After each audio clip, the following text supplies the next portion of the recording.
Yo tout le monde, j'espère que c'est bien. Aujourd'hui, le samedi 12 juillet 2025, on se retrouve pour une nouvelle vidéo sur les cryptos. On va voir ensemble les targets qu'on peut aller chercher sur BTC. Vous allez voir pour la fin de ce bull run, donc plutôt pour la fin d'année. Ça fait pas mal de temps que j'en parle, mais on vise plutôt une fin de bull run pour cette fin d'année, que ce soit entre septembre jusqu'à décembre. On va voir ensemble aussi un peu la time frame qu'on pourrait faire. Vous allez voir qu'il y a un certain nombre de jours après le halving qui fait qu'en général, on tombe souvent sur la même. Le même temps en fait de jours par rapport au top de marché, par rapport au halving. Donc on va aller voir ça ensemble, on va voir aussi les targets possibles à aller chercher. On va voir aussi les altcoins, parce que vous allez voir que les altcoins, on en a déjà parlé hier, mais ils deviennent hyper intéressants. Et les 3 points là que j'avais mis en avant pour savoir si ou pas, enfin pour moi personnellement, si on part en algo season, sont en train de se valider. Donc c'est hyper intéressant. Et là, on va avoir des opportunités sur les altcoins qui, si les 3 points se valident, qui vont être incroyables. Et moi, j'ai un billet là qui est super bullish pour les altcoins. Je vais vous expliquer pourquoi. D'autant plus que tout le monde est pessimiste. Du coup, ça me rend encore plus bullish. Et je vais vous montrer quelques graphes que je surveille du côté des altcoins que je trouve, qu'il faut surveiller et que je trouve qui commence à être intéressant. Donc voilà pour tout ça. Alors déjà, on commence avec Twitter, les gars, avec une grosse news. Comme je dis sur mon tweet, il y a trop de choses qui se passent en si peu de temps. Les gars, je sais pas si vous vous rendez compte. On a eu le BTC qui a pété, enfin bref, c'était le bordel. Et dans la foulée, en fait, alors c'est une coïncidence, mais dans la foulée, on a le président donc, de la FA, je ne savais même pas que ça existait, Federal House Finance Agency, qui affirme dans le communiqué que Jerome Powell envisagerait de démissionner de son poste de la Fed. Alors la Fed, qui est du coup la banque centrale américaine, qui gère du coup la création monétaire au niveau du dollar. Et rappelez-vous, Powell, c'est lui qui décide si ou pas il va baisser les taux d'intérêt par rapport à l'inflation. Donc il a un rôle qui est hyper important dans l'économie globale, dans les marchés, sur la crypto, sur les altcoins aussi. Et le truc, c'est que là, il serait dans l'optique de démissionner. Alors pourquoi? Sûrement, on est sûr à 95% que c'est à cause de Trump, parce que Trump, il lui met la pression, il veut pouvoir faire un peu comme il veut, Trump, par rapport à la direction de la Fed. Mais le problème, c'est que le poste du président et la Fed, c'est deux entités qui sont très différentes, qui sont très séparées en fait. Et normalement, le président, il peut pas avoir une emprise sur la Fed parce que c'est pas son rôle et voilà, c'est deux entités différentes. Mais malgré ça, on a quand même un Trump qui a dû mettre une pression monstre à Powell et à la Fed pour faire un peu ce qu'il veut. Et du coup, à mon avis, Powell, il en a un peu marre et du coup, il s'est dit, vas-y, je vais démissionner. Est-ce que c'est bien ou c'est pas bien? Compliqué à savoir parce qu'en fait, Powell, jusqu'à présent, je trouvais moi très pro, je trouvais très bien. Comme j'ai dit en dessous, je suis un peu triste il part parce que je trouvais qu'il gérait plutôt bien son taf et qu'il était assez juste dans ses choix. Je trouve qu'il était assez objectif et il était pas là pour favoriser le marché ou voilà l'inflation. Il avait plutôt, je trouve, à viser juste. Et est-ce que c'était le mieux pour le crypto? Pas forcément, parce qu'il faisait surtout par rapport à l'inflation. Mais je trouve qu'il a toujours bien joué entre voilà, les récessions qu'on pouvait avoir et le fait de toujours être à la limite, mais de faire en sorte que ça se passe bien, quoi. Et à mon avis, s'il se fait remplacer, du coup, ce sera plus par quelqu'un que Trump. Alors, il peut pas choisir quelqu'un qui se met à la place de la Fed, mais à mon avis, voilà, Trump, il aura une influence sur le prochain gars qui sera à la direction de la Fed. Et ça change beaucoup de choses. Ça peut changer beaucoup de choses en bien comme en mal, parce que ça peut changer beaucoup de choses. Parce qu'à mon avis, Trump, ce qu'il veut, c'est booster plus l'économie, plus les marchés. Et du coup, il veut que les taux d'intérêt soient baissés plus vite. Et en fait, Powell, lui, il était un peu réticent par rapport à ça, par rapport au texte d'honneur qu'a mis Trump. Et du coup, Trump, il était en mode, mais non, on s'en fout, les textes d'honneur et tout, vas-y, on baisse les taux d'intérêt. Et du coup, il va peut-être pousser plus le prochain mec qui sera à la tête de la Fed de faire ça. Donc, pour nous, ça peut être excellent, parce que si on a un directeur de la Fed qui vient stimuler plus l'économie en baissant les taux d'intérêt plus souvent, ça peut être super intéressant. Mais derrière, s'il le fait parce que Trump le pousse un peu à faire ça et qu'il n'est pas forcément parfaitement objectif par rapport à ce que pouvait faire Powell, et ben après dans le futur, ça peut créer d'autres problèmes au niveau de l'économie, voilà, des récessions, des crises, des choses comme ça. Même si bon, on est encore très loin de ça, mais ça peut arriver. Donc à la fois ça peut être trop bien pour les cryptos, mais à la fois ça peut être le bordel pour plus tard, quoi. Parce que pour trouver un mec plus chaud que Powell, ça va être quand même compliqué. Donc à voir, je suis mitigé. À la fois je me dis que c'est une bonne chose pour les cryptos, à la fois je me dis ça peut être le bordel à moyen long terme, quoi. S'il a un billet, si le nouveau gars a un billet qui est envers Trump. Donc à voir. Et pour l'instant, c'est pas encore fait. On attend si c'est validé ou pas, parce que pour l'instant, il a envisagé de démissionner, mais c'est pas encore validé. Bon, sinon, au niveau des cryptos, vous voyez, on avait cherché du coup la target de notre canal. Rappelez-vous, on visait cette target des 119 000 à 120 000. Quand on reporte l'entrée du canal à la sortie, ça donne pile sur les 119 000. Et je pensais qu'on allait mettre tout l'été. Au final, on a mis 3 petits jours pour y aller. Ça, c'est ouf. Et surtout, regardez ça, on a les funding toujours aussi bas. Et regardez les liquidations. Hier, on était à plus d'1 milliard. Là, on est à 1,3 milliard, les gars, de dollars 1,13 milliard de dollars sur les shorts. C'est énorme, c'est pas souvent qu'on voit autant. Donc ça fait plaisir. Et la deuxième target, rappelez-vous, aller chercher les petits graphes que je vous ai mis là sur Twitter avant que ça pète, c'était du coup le canal baissier qu'il fallait casser pour aller chercher les 119 000. Donc ça, c'est bon, on l'a validé. Et la deuxième target que j'avais, rappelez-vous, c'était la tasse séance qu'on a ici, qui est vraiment propre, je trouve. Et le fait de casser donc le niveau des 110 000 qu'on a cassé du coup là les derniers jours, et ben l'objectif de cette figure, c'est d'aller du coup chercher la target donc de l'entrée, enfin de la hauteur de la hanse reportée au break, et ça nous donne une target environ vers les 155 000 dollars. Ce qui est largement atteignable, je pense, pour la fin d'année, pour la fin de ce bull run. 155 000 dollars, ça me paraît être une belle target. Je ne sais pas si vous vous rendez compte, mais on aurait fait un bull run au plus bas. On est parti de 15-16 000 dollars à 150 000, donc quasi un x10, ce qui est vraiment excellent pour BTC. Mais par contre, voilà, la séance c'est en weekly, donc faut pas vous attendre que voilà, en l'espace de 2-3 semaines, on va y arriver quoi, à 155 000. On va sûrement prendre notre temps, on va sûrement avoir des corrections intermédiaires en daily pour ensuite remonter, etc., etc. Et là, ça risque de prendre un peu plus de temps, un peu plusieurs semaines, voire plusieurs mois. Mais c'est une target à vraiment prendre en compte, je pense, pour cette fin d'année. Regardez ça, au niveau des data, on a eu des data de fou. Alors déjà, au niveau du volume d'inflow sur BTC envers les exchanges. En gros, c'est le nombre de BTC, c'est le nombre de volume de BTC qui est envoyé vers les exchanges. Et ça, c'est super intéressant à regarder, parce qu'en fait, plus cette moyenne de volume qui est envoyée sur les exchanges est haute, plus ça veut dire que les gens envoient leurs BTC sur l'exchange pour les vendre. Inversement, quand les BTC sortent des échanges, c'est bon signe, parce que ça veut dire que les gens sont plutôt dans l'optique de holder, de garder leur Bitcoin long terme, parce qu'ils les envoient sur leur wallet. Et habituellement, vous voyez, ce qu'on voit au niveau du graphe, et ce qui est intéressant, c'est qu'à chaque top, comme on a eu ici en 2021, on avait un volume de BTC qui était assez élevé et qui s'envoyait de plus en plus vers les échanges. Du coup, on avait de plus en plus de ventes qui se faisaient vers les tops de marché. Qu'on a eu ici aussi un petit peu en 2019. C'était un peu moins le cas sur le deuxième top de bull run de 2021. Et ouais, de nouveau, on le retrouve sur 2024 ici, où ça avait fait un pic. De nouveau, en fin d'année, là, 2024, pareil, ça avait fait un pic. Et oui, actuellement, on est beaucoup plus bas. On n'est pas du tout sur les niveaux qu'on avait ici en fin d'année 2024. Donc d'un côté, cette data, elle est très rassurante parce qu'elle dit que on est vraiment extrêmement bas, ce qui veut dire que malgré que BTC monte, on n'a pas tant de gens que ça qui envoient leur BTC sur les échanges pour les vendre, mais qui sont plus dans le fait de les holder. Mais d'un autre côté, quand je compare un peu avec 2021, vous voyez, on a fait un premier top ici avec les inflows qui ont explosé, et derrière, vous voyez, on a bien corrigé, et on a fait une petite phase de correction, on était ici, alors que le BTC était en train de repartir. Et quand il est reparti, c'est remonté, mais on n'a pas fait de top plus haut. Donc c'est pas exactement pareil, parce que là, en fait, on fait un plus haut, comme on a fait ici, mais au lieu de remonter comme on a fait là, on descend. Donc c'est encore différent. Mais je pense qu'il ne faudra pas attendre, par rapport à cet indicateur, que les inflows remontent aussi haut que ça pour se dire, ça y est, c'est top de bull run. On va peut-être remonter, vous voyez, et s'arrêter un peu avant de faire le top de bull run. En tout cas, c'est une data plutôt bullish pour nous. L'autre data qui est aussi très bullish et qui est très intéressante, c'est par rapport aux ETF. Alors l'indicateur, c'est pas les ETF, c'est le MVRV ratio, qu'on entend souvent, qui représente le prix moyen d'achat par BTC comparé à son prix. Et ce qui est intéressant par rapport aux ETF, c'est l'entrée des ETF qui a changé pas mal de choses.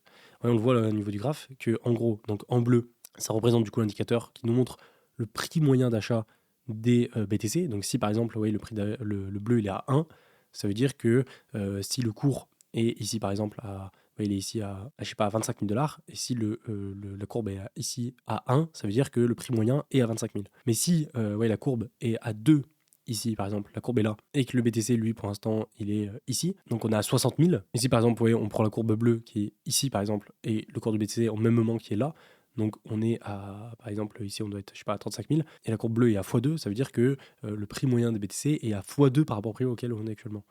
Et ce qui est intéressant, c'est qu'à chaque fois qu'on fait des tops par rapport à cet indicateur, on est pareil sur les tops de marché. Et inversement, vous voyez, sur les bottoms. Et de nouveau, là, ce qui est intéressant, c'est que, un peu comme l'indicateur, comme la data avant sur les inflows, c'est que, vous voyez, on avait donc un top, dès qu'on avait fait ATH là, sur BTC, hop, on avait un top au niveau du prix moyen d'achat sur les BTC, pareil ici. Et là, vous voyez, on a un top, un ATH sur BTC, mais on l'a pas sur cet indicateur-là. Donc, ce qui veut dire qu'on a encore de la marge là aussi pour monter. Dernière chose qui est intéressante, c'est l'open interest. Ça fait longtemps qu'on n'en a pas parlé, mais l'open interest qui représente le nombre de positions ouvertes totales sur le marché, au niveau des dérivés, au niveau des futurs, donc au niveau des trading avec effet de levier, le nombre de positions qui sont ouvertes. Et en gros, ce qui est intéressant, c'est de comparer ça avec les fundings. Parce que rappelez-vous, si on a des fundings qui sont positifs, ça veut dire qu'on a plus de longs que de shorts. Si on a des fundings en négatif, on a plus de shorts que de longs présents sur le marché. Et du coup, le fait d'avoir un open interest qui pète autant et qui a fait un ATH et qui est très haut, et des fundings qui restent assez bas, c'est encore une fois voilà, très bon signe pour la suite, parce que ça veut dire qu'on n'a pas encore d'euphorie du côté des longs, pas encore d'euphorie du côté des bulls, ce qui nous laisse de la marge là aussi pour monter. Donc bon, là je vous ai montré plein de trucs bullish, mais il y a quand même voilà, quelques graphes à regarder qui sont, quelques indicateurs à regarder qui montrent que voilà, on n'est pas non plus au début d'une tendance haussière et qu'on a déjà bien entamé une belle jambe haussière là. Donc faut faire gaffe à la future correction qu'on pourrait avoir qui pourrait arriver. Je ne sais pas si vous vous rappelez, mais en avril, je vous avais sorti ce graphe là qui était vraiment pertinent. On en parlait beaucoup en vidéo où je vous parlais du bottom qu'on pouvait faire actuellement au mois d'avril par rapport au fait que, vous voyez, ça faisait 3 fois qu'on le faisait où on venait chercher le ruban de moyenne mobile en weekly ici, pareil ici, on était pile dans le ruban vers les 74 000. Le RSI, on venait rebondir ici sur la zone des 40, 40, 40. Et de nouveau, on faisait un TW, c'était parfait. Et le MACD, rappelez-vous, on anticipait le fait qu'il allait croiser bullish parce qu'il a toujours un temps de latence assez élevé où là, on avait croisement bullish. Et là, du coup, il descendait complètement. Et le but, c'était qu'il vienne à la zone de neutralité pour croiser bullish. Donc, c'est ce qu'on visait. Et le but, c'était de remonter pour faire un ATH et du coup, aller viser voilà, les 100, 110 000, 120 000, etc. Donc, ça a extrêmement bien marché parce que, oui, en 3 mois, on est passé de ça à boum, à ça, donc c'est parfait. Oui, le RSI a bien formé son W, on a bien pété. Au niveau du rebond de monnaie mobile, on a bien rebondi dessus et on est complètement reparti à la hausse avec un nouvel ATH. Et au niveau du MACD, on est bien descendu vers la zone de neutralité pour croiser un croisement bullish et ensuite repartir. Mais ce qu'il faut surveiller, c'est que, vous voyez, alors je suis pas trop fan de cette diagonale-là qu'on tire comme ça, mais j'ai quand même mis, mais en gros, vous voyez, on a le RSI qui commence à rentrer dans la zone des 70, donc petit à petit, il commence de plus en plus à chauffer au niveau de la survente qu'on peut avoir, enfin de la surachat plutôt, qu'on peut avoir sur cet indicateur de momentum. Le MACD, lui, il a toujours un temps de latence, rappelez-vous, donc là, le temps qui digère les dernières semaines qu'on a explosé, et ben en fait, il va pouvoir monter à fond, et quand il va se rapprocher du haut ici, bah, il pourra commencer à refaire un croisement bearish, et le cours, vous voyez, à chaque fois qu'on fait un ATH, hop, on monte, et puis après correction. Et on voit que, vous voyez, ça se calme avec le temps. Vous voyez, là, par exemple, on a fait ATH, on est monté très fort, correction. ATH, on est monté un peu moins fort, correction. Et là, pareil, ATH, du coup, on risque de monter un peu moins fort, correction. Après, ouais, c'est le jeu. Et en gros, là, on peut encore monter, parce qu'on vient juste de faire un ATH, donc on peut encore monter à 125, 130, peut-être 140 000. Mais après, on aura sûrement une correction temporaire de plusieurs semaines, voire peut-être 1 ou 2 mois, avant, bam, de repartir, refaire une dernière jambe haussière pour la fin d'année. Si on suit, bien sûr, ce schéma-là qui dure depuis le début du bull run. Après, voilà, encore une fois, ça peut changer, c'est pour ça qu'il faut surveiller au fur et à mesure du temps. Bon, ensuite, les altcoins, gros sujet. Là, j'ai 2 gros tweets à vous passer dessus. Alors, déjà, vous voyez, le début de l'altcoin season, pour moi, commencera quand ces 3 points seront validés. Alors, je vous en parle souvent, mais je vous le répète. En gros, le premier point, c'est de passer en dessous du ruban weekly de la Bitcoin dominance. Donc, quand on fera, vous voyez, un plus bas par rapport au ruban de moyenne mobile en weekly sur Bitcoin dominance, là, pour moi, ce sera la validation de l'inversement de tendance de la Bitcoin dominance. Et du coup, on rentrera dans la phase de d'altcoin season. Et comme je vous expliquais dans la dernière vidéo là d'hier, en gros, le fait de louper éventuellement ce petit bout d'Elke Season, c'est pas grave, comparé au gros bout qu'on va voir, de 60%, jusqu'à ce qu'on peut descendre à 50, voire 40%, quoi, même plus bas. Et en fait, ce qui est fou, c'est que, vous voyez, l'Elke Season qu'on a eu en novembre-décembre, là, et c'était quand même pas mal. On avait quand même des altcoins qui performaient bien. Je sais pas si vous vous souvenez, en fin d'année 2024. Et bah, dites-vous que cette petite altcoin Season qu'on a eue, c'est juste passé de là à là. C'est fou, en vrai. Et je vous promets, quand on va passer de là à là, vous allez être choqués en vrai. Je m'en souviens de 2021 où vraiment tous les jours c'était des dizaines de pourcents sur tous les alts. Et c'est logique parce qu'en fait tu rattrapes toute la claque qu'on s'est pris sur les dernières années, quoi. Ensuite, le deuxième point que je regarde beaucoup, c'est ETH BTC. C'est-à-dire que je regarde beaucoup ETH, rappelez-vous, le fait qu'il fasse un nouveau plus haut, qui casse son break des 2008 à 3000 $.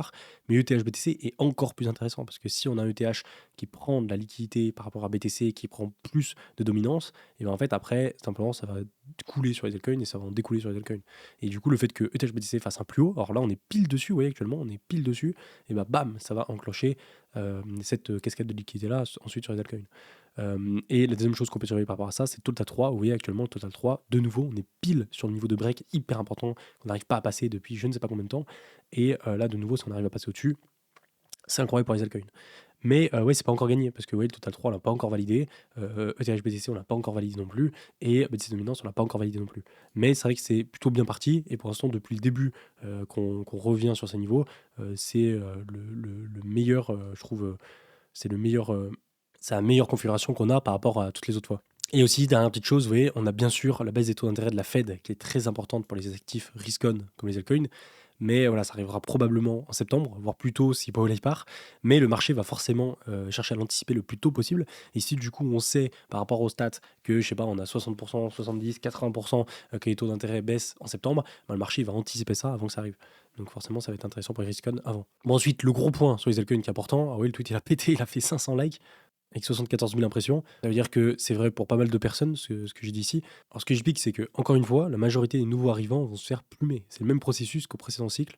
J'en avais un peu parlé aussi dans la dernière vidéo, mais en gros, en 2021, ouais, j'avais fait d'énormes perfs sur les altcoins. C'est là où moi, j'ai pété mon capital, quoi, et je peux devenir libre financièrement parce que ça faisait 3 ans que je préparais ça. C'est-à-dire que depuis 2018, depuis le bear market de 2018, j'étais en train d'accumuler des altcoins, du Bitcoin et des altcoins, surtout le TH à l'époque. Et du coup, au bout de 3 ans, quand j'ai accumulé tout 2018, 2019, 2020 et une partie de 2021, bah, quand l'alco season elle arrive en 2021, bah, j'étais déjà positionné à 100%, je connaissais déjà le marché, etc. Et du coup, bam, quand ça a pété, j'ai pu en profiter de A à Z. Mais le problème, c'est que en fait, la majorité des gens, ils arrivent en pleine all season et souvent soit vers le milieu ou même la fin du bull run.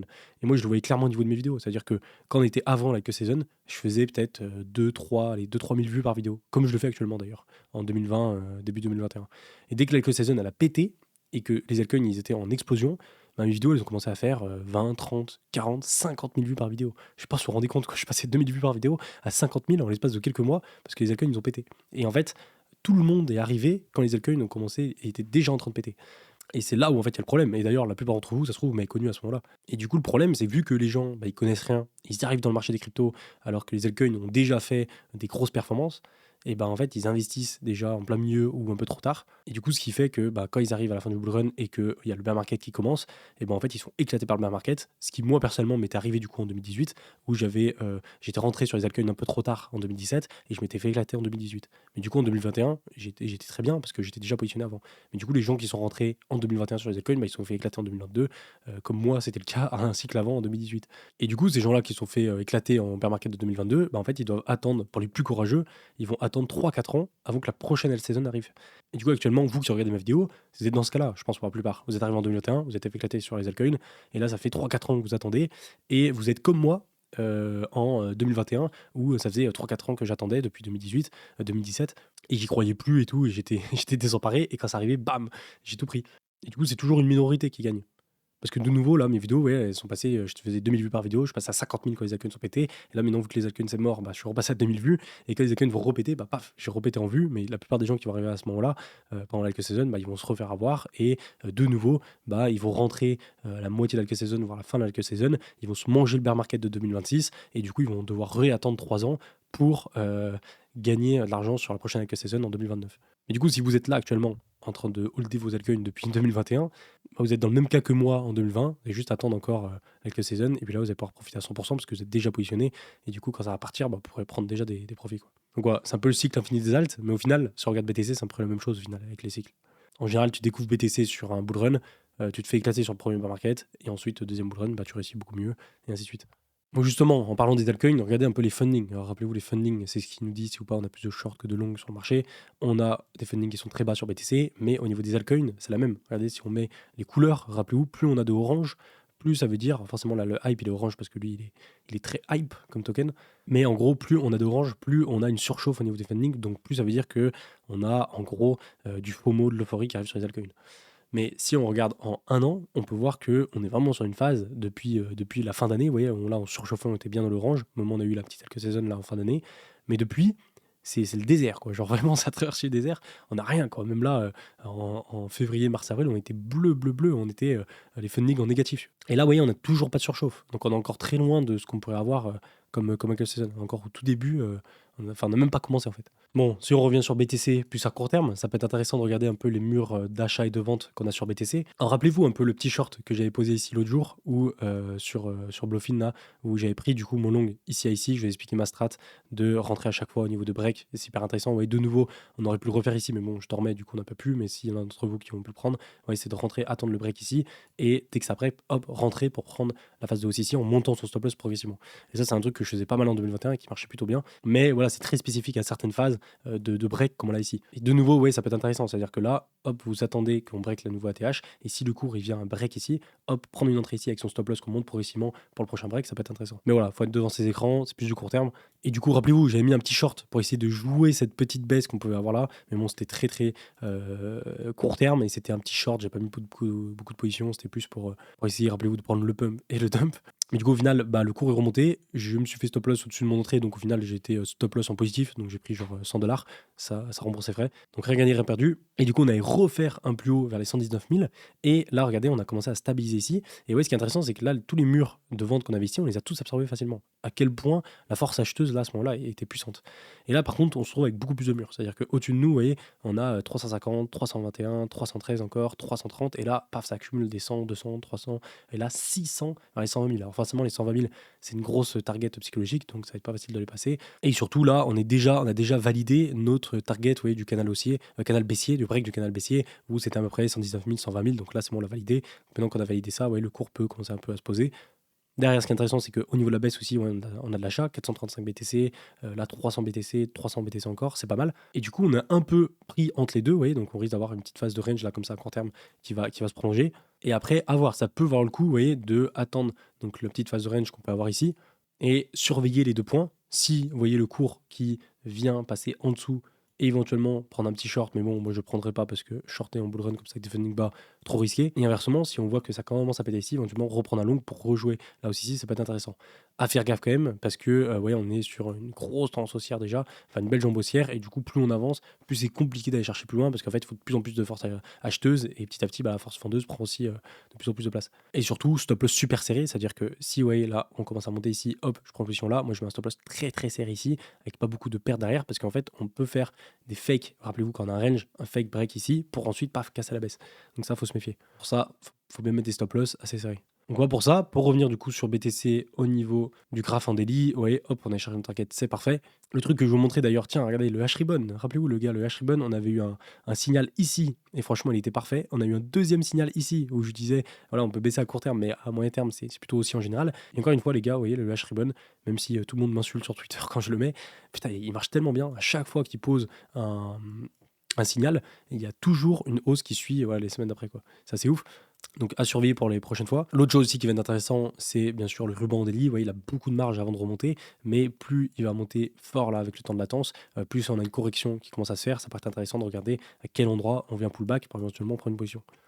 Donc ça à surveiller. Oh, sinon, je vous parlais dans l'intro des targets de bullrun qu'on peut aller chercher sur BTC. Voilà, j'ai tracé 150 000 $ qui correspond d'ailleurs à la tasse séance, vous voyez qu'on a ici, hop, avec le break juste là. Et en gros, si, bon là je fais un peu à l'arrache, mais on prend les clôtures weekly qu'on a ici, et si on reporte à la cassure, ouais, ça nous emmène environ vers les 155 000 $. Donc moi, ma target pour, alors je dis bien pour la fin de ce bull run, pour l'instant, c'est 155 000 $. J'ai pas envie d'aller me dire, vas-y, je vis 180 000, 200 000. Ça se trouve, on ira les chercher, mais moi, j'attendrai pas ces niveaux pour vendre. Parce que voilà, on est déjà positionné, on était là pour le crash de FTX, on était déjà présent en train d'acheter sur les bottoms 2022. Franchement, là, on prend un x10 de 15 000 à 150 000, c'est largement suffisant quoi, sur BTC. Après, le truc, c'est que moi, je suis beaucoup moins exposé BTC et je suis énormément exposé actuellement sur les altcoins. Donc, au final, que BTC monte à 150 000, tant que les altcoins ne bougent pas, ça va pas me changer 10 000 trucs. Mais voilà, je pense que 155 000 pour BTC, ça paraît très cohérent pour target de fin de bull run. Mais le truc, c'est qu'on va pas monter tout droit comme ça. Et on va sûrement prendre notre temps, où là, on a fait une belle jambe haussière, on va sûrement peut-être monter un peu plus. Et après, bam, on va corriger un peu, comme j'expliquais tout à l'heure au niveau weekly, par rapport au RSI, au MACD qui décroise, etc. Et ensuite, on va retester le ruban, puis remonter progressivement, ainsi de suite, et atteindre l'ATH ou un progressivement. Et oui, juste le temps de faire ça, là, on arrive en septembre. Donc ouais, on a le temps. Si on a une fin de bull run comme on a eu en 2021 ou 2017 ou 2013, plutôt vers novembre-décembre, bah ouais, il faudrait qu'on fasse plutôt une figure comme ça, où hop, on remonte, on recorrige tranquille, hop, on prend notre temps, et là, bam, on fait. Et là, oui, on arrive, et encore, on arrive fin septembre. Donc, ouais, au niveau graphique, pour se visualiser un peu, novembre, décembre, ouais, ce serait par là. Donc, ça veut dire qu'il faudrait qu'on ait un top par ici. Donc, voilà, on peut pas monter tout droit comme ça. On a plus de chances de faire un truc qui monte progressivement, par exemple, de cette façon. Et voilà, après, de toute façon, ce qui va nous intéresser, c'est les altcoins. Et en réalité, même si Bitcoin, il corrige, etc., mais on part en altcoin season, c'est bon. Et en fait, je vais vous montrer l'exemple de 2021, où en 2021, par exemple, ouais, on était ici. Et en fait, la queue saison a vraiment commencé tardivement. C'est-à-dire, elle a commencé ici, vous voyez, elle a commencé en mars et elle a fini à peu près en mai quand on a commencé à cracher ici. Donc, c'est très short, vous voyez, par rapport au bull run du BTC ici, vous voyez, de tout ça. La queue saison, c'est que ça. c'est que ça. Mais pendant cette phase-là, les gars, c'est genre 2-3 mois, mais tous les jours là, vous voyez, cette phase-là, tous les jours, les altcoins, c'était n'importe quoi. C'était plus 10, plus 20, plus 30, plus 50% par jour. Et du coup, c'est là où en fait, au final, t'as, comme j'expliquais dans mon tweet, tu vois, la Like Season 2017, alors c'était un peu plus tout le long parce qu'à chaque correction, les altcoins prenaient de plus en plus d'ampleur pour regarder au niveau de la Bitcoin dominance, mais la grosse Like Season, c'était surtout la fin ici. Et en fait, si vous voulez, il y a tout ça d'attente pour juste ça d'Alke Season. Et là, de nouveau, vous voyez, il y a tout ça d'attente, vous voyez, c'est abusé, pour genre peut-être ça d'Alke Season, vous voyez. Et c'est ça qui est un peu contre-intuitif sur les altcoins, c'est qu'en fait, tu patientes pendant 3 ans pour avoir 2 mois de gains. Mais sauf que les 2 mois, ils sont tellement énormes que tu rentabilises largement les 3 ans d'attente, quoi. Et c'est pour ça que là, sur les altcoins, il faut être vif. Et faut pas se faire laisser emporter par l'euphorie enfin, pas par l'euphorie, mais par le train qui part et louper le train. Parce qu'en fait, ce qui arrive aussi à certaines personnes, c'est de se dire, vas-y, je vais attendre le meilleur moment pour entrer sur l'accueil, le meilleur moment, et au final, les accueils, ils partent. Et quand ça part, après, ça part tellement fort que si t'hésites de rentrer, et en fait, ça va partir et c'est mort. Mais après, si vous êtes déjà positionné dessus, c'est bon, quoi. Et le truc aussi, ouais, c'est qu'il n'y a pas besoin que BTC explose pour que les accueils explosent. Ouais, 2021, quand les accueils ont explosé donc à cette phase-là, regardez BTC, il n'était pas forcément dans une tendance ultra haussière. C'est-à-dire, il était dans une phase où, ouais, il rangeait, il était plutôt dans une phase de range, et malgré que ça baisse ici, les altcoins, ils explosaient. Ce qui fait que d'ailleurs que la Bitcoin dominance chutait complètement, parce qu'on avait un Bitcoin parfois qui chutait, alors que les altcoins, eux, montaient. Et ça arrive, mais c'est assez fou, ouais. Et ça, c'est uniquement dans quelques saisons. Et regardez, il y a juste à passer sur Bitcoin dominance, vous voyez, pour voir que en 2021, vous voyez, cette phase-là, regardez comme c'était, comme ça descendait fort, vous voyez, si je me mets en weekly, regardez les bougies, alors 2017 c'était pareil, et c'était surtout à la fin, on a eu la saison, mais vous voyez, 2021, les bougies qu'on a, quoi, on a tout revalé à la baisse, mais c'était très rapide, c'était en quelques semaines. Et je sais pas si on se rend compte, mais par exemple, ici, vous voyez, toute la hausse des altcoins qu'on a eu en fin d'année 2024, vous voyez, c'est quand même balèze. Et tout ça, parfois, on l'avait sur une semaine ici. Et c'était ça toutes les semaines, pendant plusieurs mois. Du coup, voilà, il faut vous dire que toute la hausse des altcoins qu'on a eu fin 2024, en 2021, on avait ça toutes les semaines, pendant genre 2 mois, c'est n'importe quoi. Et là, on aura sûrement pareil pour la fin d'année. Alors, je ne sais pas s'il sera aussi fort que ce qu'on a eu en 2021, mais on aura, je pense, au minimum voilà, une belle alt saison qui peut partir des 65% jusqu'à 45-40%. Et franchement, moi, ce qui me rend encore plus bullish sur les altcoins, c'est tout l'aspect psychologique de la masse actuellement. Genre, on peut pas avoir mieux comme configuration. Ou dès que tu parles d'altcoin, dès que tu parles d'Alke Season, par exemple sur Twitter, je parle d'Alke Season, il y a plein de gens qui me tombent dessus, en disant non mais les altcoins c'est mort, comment tu peux penser à Alke Season, comment t'oses parler d'Alke Season, et il y a tout le monde est devenu Bitcoin maxi, tout le monde est devenu Bitcoin maximaliste en mode il y a que Bitcoin qui peut marcher, et je vous promets, mais c'est la meilleure configuration qu'on peut avoir. Quand t'as tout le monde qui est Bitcoin maxi, c'est le meilleur moment pour péter sur les altcoins.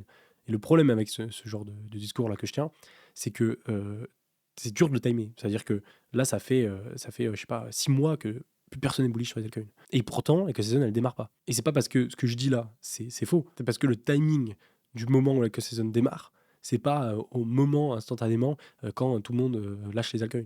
Et en fait, souvent, les gens, ils lâchent les altcoins et ça a duré plusieurs mois avant que bien tout le monde lâche les altcoins, que bam, ensuite ça peut repartir. Et après, c'est une combinaison de plein de facteurs, comme je vous montrais, au niveau des graphes, au niveau des taux d'intérêt, sur pas mal de choses, quoi. Mais c'est vrai que là, franchement, moi, il y a tout qui est ouvert. C'est-à-dire les risks qui vont sûrement péter en fin d'année, les taux d'intérêt qui vont être baissés, le marché des cryptos, toute la liquidité qu'on a récupérée sur Bitcoin qui est démentielle, la Bitcoin dominance qui est super haute, et vous avez ETH, le Total 3 qui commence à break des niveaux intéressants. Franchement, pour moi, il y a tout ouvert. Et en plus de ça, on rajoute le fait que tout le monde est bearish sur les altcoins et tout le monde est devenu Bitcoin maxi. On peut pas avoir mieux comme configuration pour une Alke Season, je trouve. Enfin, en tout cas, personnellement, je fais ce pari-là. C'est le pari que j'avais fait en 2021 et ça avait plutôt bien marché. Après, le problème que moi, personnellement, j'avais en 2021, c'est que j'avais du mal à TP, j'avais du mal à cash out. C'est-à-dire que je faisais des gros fois 80 sur les altcoins et j'étais là, j'en voulais toujours plus. Et je pense que ça m'a bien marqué et que là, cette fois-ci, je vais faire beaucoup plus gaffe. Dès que je commence à chercher des x10, x5, x10, x15, x20, j'ai commencé déjà à TP progressivement. Comme j'avais pu faire au final sur BGB, sur ATR, sur Cookie il y a 6 mois, 1 an de ça. Et après, le truc à faire, c'est quand tu cash out, l'erreur que j'ai fait encore là, fin d'année, c'est cash out, puis j'ai réinvesti ça ailleurs. Alors qu'en fait, il faut juste cash out et complètement mettre de côté ces USDT, quoi. Au niveau des altcoins, justement, j'ai quelques altcoins à vous montrer. Vous voyez, on a ATR, les gars, qui est super intéressant. Rappelez-vous, ATR, on parlait un peu de la structure qu'il nous faisait là, qui pouvait être vraiment pas mal. Vous voyez, on venait chercher un bottom, un deuxième bottom, on pouvait commencer à faire un truc plutôt sympa. Vous voyez, là, venir chercher par exemple cette résistance, hop, venir casser ici ce niveau-là et ensuite décoller, ça peut être une super configuration là de lancement de tendance haussière. Donc très bullish sur ATR. Et oui, il a pas mal rattrapé de la baisse depuis, même si bon, on est encore loin du top qu'on avait fait là en mai. Ensuite, bien sûr, ETH, vous voyez, il a tout pété là, il est vers les 3000 $, et pile sur sa résistance des 3000 $, donc vraiment intéressant. Mais celui que je regarde le plus, bien sûr, c'est ETH BTC. Si ETH BTC nous fait un plus haut, là c'est la folie, mais pour l'instant c'est pas le cas. On a le VETH tiens aussi, qui va être à surveiller. En VETH qui est vraiment au plus bas, mais oui, quand la QCN va partir, logiquement le VET va, dans un second temps après ETH, plus performer que ETH. Donc là aussi, grave à surveiller. Si on refait le même schéma que ce qu'on avait en 2021 ici, où à chaque fois on repartait, de nouveau, là ça peut être intéressant de se positionner ici sur le VET face à ETH, et puis boum, jouer le delta entre VET et ETH. Le dernier que j'ai et le seul altcoin sur lequel je suis rentré, c'est AKT. AKT, parce que, regardez ça, alors de nouveau, on a des configurations qui sont parfaites. Là, regardez, on a un joli petit double creux qui se crée, un peu comme on avait ici au final. Vous voyez, un peu le même genre de structure. Et un peu comme ici au final aussi, c'était pareil, ce même genre de pattern, où en gros, quand vous êtes vers un top, souvent, on va aller chercher, vous voyez, plein de petits tops comme ça avant, paf, de corriger, et inversement, on va faire plein de petits bottoms comme ça, avant de repartir. Et là, du coup, on n'est plus dans cette configuration-là, vous voyez, où on peut encore corriger, mais le but, ça va être de casser cette ligne pour ensuite décoller. Et le problème, c'est que c'est toujours pareil, quand tu zoomes et tu zoomes, moi, par exemple, là, en daily, le meilleur moment pour rentrer, ça aurait été ici avec un stop loss là. Mais rentrer ici, quand tu sais pas que BTC a encore pété, que voilà, les altcoins, c'est intéressant, c'est très compliqué. Et le truc, c'est que rentrer là, c'est faisable, mais faut laisser de la marge, parce qu'en fait, il suffit que ça corrige un peu trop, et là, tu peux te faire stop loss. Inversement, attendre un peu trop de confirmation et que le temps que ça parte, en fait, rentrer ici quand ça a déjà bien pump, c'est aussi compliqué. Donc voilà, les altcoins, toujours compliqué de rentrer. Mais quand tu rentres et après c'est parti, c'est très compliqué de revenir sur ton stop loss, revenir sur ta liquidation, parce qu'une fois que c'est parti, en fait, ça reviendra plus à ce niveau-là. Mais ça, voilà, faut attendre les saison pour. Du coup, c'est le seul sur lequel je suis rentré. Je peux vous montrer rapidement. Ouais, je suis rentré ici sur Bluffin. Alors, je suis pas rentré avec beaucoup et c'est le seul trade que j'ai lancé sur les coins. Sur les altcoins, ouais, je suis rentré à ce niveau-là et j'ai remis 2 ordres ici avec mon stop loss, juste ici, vous voyez, en 4 heures, en dessous du plus bas. Donc, assez risqué, assez short. Vous voyez, si je mets en daily, c'est quand même très serré. Mais je joue le fait que, voilà, on va avoir une première jambe haussière qui se lance là à court terme. Donc voilà, je vous tiendrai au courant de comment ça se déroule. D'ailleurs, sur ZoomX, les gars, j'ai toujours mon long sur Cookie. Rappelez-vous de ce long de l'enfer, je l'avais posé ici. J'étais monté à 12 000 de profit. Et rappelez-vous, j'avais dit, je ne veux pas retirer parce que, en fait, j'étais plutôt dans l'optique qu'on vienne chercher une deuxième jambe baissière. Alors, je pense pas qu'elle allait être aussi profonde, mais plus par là, pour ensuite redécoller. Et du coup, j'avais pas envie de TP pour essayer de retimer le marché ici. Je préfère le garder. Et vu que les fundings sont très bas, au final, ça me dérange pas parce que je paye pas énormément de frais. Et du coup, au final, on est revenu sur le point d'entrée. Et voilà, on remonte. Donc, pour l'instant, je suis toujours bon. Et là, j'ai envie de rajouter de la position à ce niveau-là. Vous voyez d'ailleurs, regardez le petit range qu'on a à court terme. On a break en train de pullback éventuellement. Donc, rajouter un peu de position pour le recharger. Mais voilà, lui, c'est vraiment un long pareil que je garde pour la season. Donc voilà, pour l'instant, j'ai que ça. J'ai juste 2 petits trades là sur Cookie, sur AKT. J'ai rien d'autre. J'attends des futurs setups sur les altcoins. Bien sûr, dans les prochaines vidéos, je vous parlerai des setups que je trouve sur les altcoins parce que là, je pense qu'on va avoir de plus en plus. Et puis aussi, bien sûr, voilà, si on a le break du Total 3, surtout que je regarde pas mal, et de THBTC, là, moi, j'aime beaucoup me positionner sur les altcoins. Donc voilà, et comme d'hab, si ça vous intéresse aussi de tester un peu tout ça, n'hésitez pas à passer inscription. Vous avez ZoomX et Bluffin si vous voulez tester au niveau du trading, avec tous les bonus qui vont avec. Et vous avez plutôt Swissborg pour l'investissement. On finit avec le commentaire du jour de Arthur qui nous dit: dis-nous quand tes vidéos seront de plus en plus visionnées pour qu'on sache que l'euphorie arrive. Vous pourrez tout simplement regarder. Là, actuellement, je suis à 2-3 000 vues. Je suis au plus bas des vues que j'ai fait sur les dernières années. Donc ça veut vraiment dire que. Alors, après, moi, je suis très orienté altcoin. Ça veut dire que je fais de l'argent sur BTC, mais je fais beaucoup plus d'argent sur les altcoins. Et vu que c'est pas souvent, c'est une fois tous les 3 ans, forcément, je fais beaucoup plus de vues qu'en fait les altcoins pètent. Mais j'ai un très très bon indicateur pour voir un peu les stats des réseaux sociaux que je fais. Alors il y a Twitter, mais il y a aussi les abonnés YouTube. Et ça, les gars, c'est super puissant. Et je peux vous mettre le graphe directement ici. En gros, là, ouais, c'est les abonnés YouTube depuis toujours. Donc j'avais commencé ma chaîne en 2016, mais bon, c'était pas sur la crypto. Et en gros, voilà, j'ai mon premier abonné ici. J'ai commencé mes vidéos fin 2019, début 2020. Donc vous voyez, j'avais un petit peu d'abonnés. Ouais, ça montait progressivement, un peu comme ce qu'on a actuellement. C'était très très léger. Et puis là, vous voyez, dès qu'on arrive vers début du bull run de 2021, janvier 2021, regardez ça. C'était n'importe quoi, les gars. Tous les mois, genre, la chaîne, elle prenait 20-30 000 abonnés, quoi. C'était n'importe quoi. Donc là, on explose. Petite pause après la season au niveau de juillet-août durant l'été. Et après, sur la dernière jambe haussière du bull run vers fin 2021, vous voyez, de nouveau, ça a explosé. Beaucoup moins fort que ce qu'on a eu début 2021. Et là, depuis 2022, vous voyez, depuis le bear market, les gars, c'est le calme plat. C'est-à-dire que j'ai pris que 10 000 abonnés en genre 3 ans, alors que là, j'ai pris genre 100 000 abonnés en quelques mois.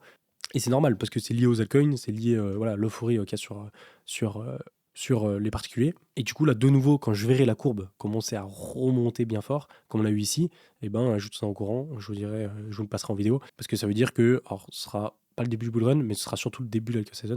Du coup, voilà, faudra surveiller. Bon allez, grosse vidéo, j'espère qu'elle vous a plu. N'hésitez pas à me dire en commentaire qu'est-ce que vous en pensez. Je vous souhaite pour aujourd'hui, moi je vous dis à plus. Ciao.